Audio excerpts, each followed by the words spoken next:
గుజరాత్లో Sabarmati river front కట్టుకుంటారు, ఉత్తరప్రదేశ్లో గంగా రివర్ ఫ్రంట్ కట్టుకుంటారు, ఢిల్లీలో యమునా నది ప్రక్షాళన చేసుకుంటారు.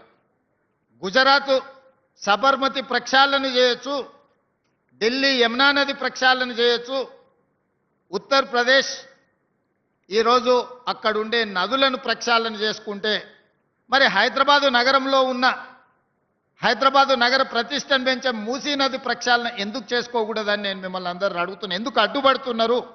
అడ్డుపడుతున్న ఆలోచన ఏంది? వాళ్ళ విష ప్రచారం ఏంది?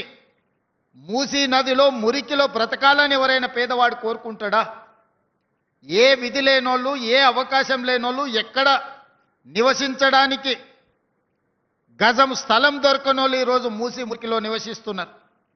వాళ్ళందరికీ ఇల్లు కట్టిద్దాం, వాళ్ళందరికీ వాళ్ళ పిల్లలకు మంచి చదువులు ఇద్దాం, వాళ్లకు మంచి అవకాశాలు కల్పిద్దాం.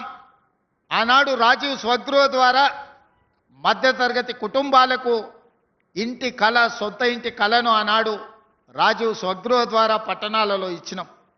మళ్ళీ మధ్యలో 15 సంవత్సరాలు ఆగిపోయింది. డబుల్ బెడ్రూమ్ అనే ఆశ చూసినాం, అది ఆకాశంలోనే కనిపించింది.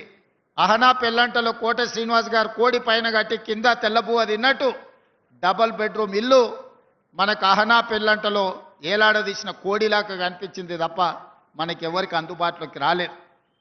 అందుకే ప్రక్షాళనతో పాటు పారదర్శకమైన పరిపాలనతో పాటు మధ్య తరగతి సగటు జీవికి రాజీవ్ స్వగృహ ద్వారా మళ్ళీ ఇండ్ల పట్టాలు, ఇండ్లు ఇవ్వాలన్న ఆలోచన చేయడమే కాదు, మా మంత్రులు శ్రీనివాసరెడ్డి గారికి, మా శ్రీధర్ బాబు గారికి నేను సూచన చేస్తున్నా, పేదల కోసం స్థలాలు వెతకండి. వాళ్లకు సరసమైన ధరలకు ఇంటి స్థలాలు ఇవ్వడమే కాదు, ఇల్లు కట్టుకోవడానికి అవసరమైన సహాయాన్ని అందించాల్సిన బాధ్యత మన అందరి మీద ఉన్నది.